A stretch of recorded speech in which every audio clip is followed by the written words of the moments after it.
ये कहानी सास बहू के रिश्ते की है, जिसमें शुरुआत में गलतफहमियां और टकराव होते हैं, लेकिन समय के साथ समझ, प्यार और एक दूसरे के प्रति सम्मान बढ़ता है।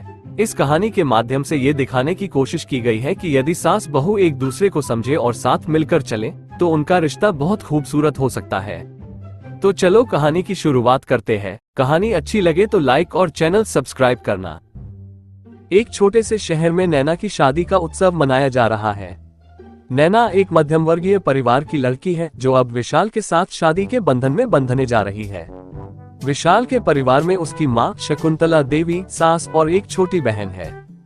नैना की माँ विदाई के वक्त नैना से कहती है, बेटी, ससुराल में सबका दिल जीतना, नए घर को अपना घर समझना और सास को अपनी माँ की तरह मानना।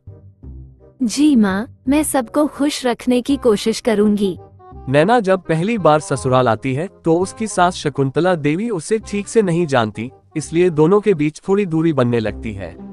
शकुंतला देवी अपने घर के नियम कायदे बहुत सख्ती से पालन करती हैं। नैना, इस घर के कुछ नियम हैं, जिन्हें मानना तुम्हारा कर्तव्य है।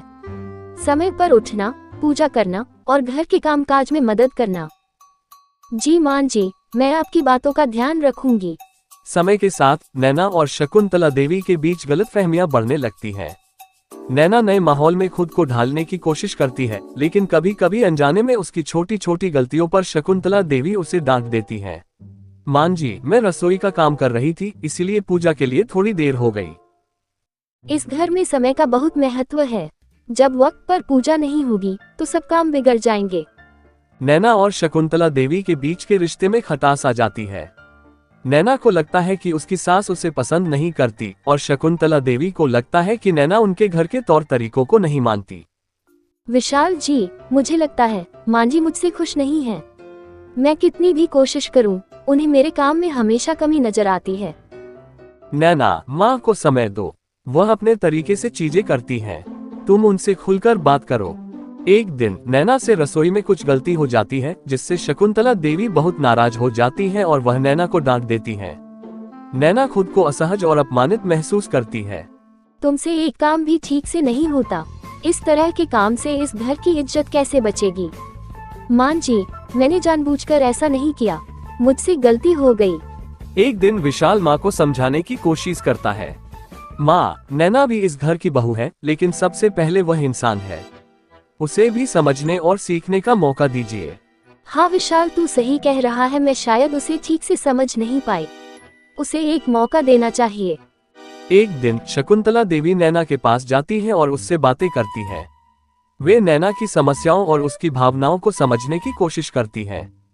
धीरे धीरे दोनों के बीच की दूरी कम होने लगती है। नैना, मुझे माफ कर दो, शायद मैंने तुम्हें ठीक से समझने की कोशिश नहीं की। माँ जी, मैं भी आपसे खुलकर बात नहीं कर पाई, हमें एक दूसरे को समझने का समय देना चाहिए था। समय के साथ नैना और शकुंतला देवी के बीच का रिश्ता मजबूत होने लगता है। दोनों एक दूसरे का ख्याल रखने लगती हैं और घर में खुशियां वापस लौट आती है। अब सास बहू का रिश्ता एक माँ बेटी जैसा हो जाता है। नैना, तुम मेरी बहू नहीं, बेटी हो। अब से हम मिलकर इस घर को संभालेंगे। जी माँ, मैं हमेशा आपके साथ हूँ। नैना और शकुंतला देवी की समझदारी और प्यार से पूरा परिवार खुश हो जाता है। घर में अब शांति और स्नेह का माहौल है। सास बहू की इस नई शुरुआत से पूरे परिवार में एक नई ऊर्जा का संचार होता है। अब घर में हर दिन त्योहार जैसा लगता है। हाँ, क्योंकि अब हमारे दिलों में कोई दूरी नहीं है। इस कहानी से हमें ये सीख मिलती है कि सास बहू के रिश्ते में अगर थोड़ी सी समझदारी, धैर्य और आपसी बातचीत हो, तो उनके बीच का रिश्ता बहुत खूबसूरत बन सकता है।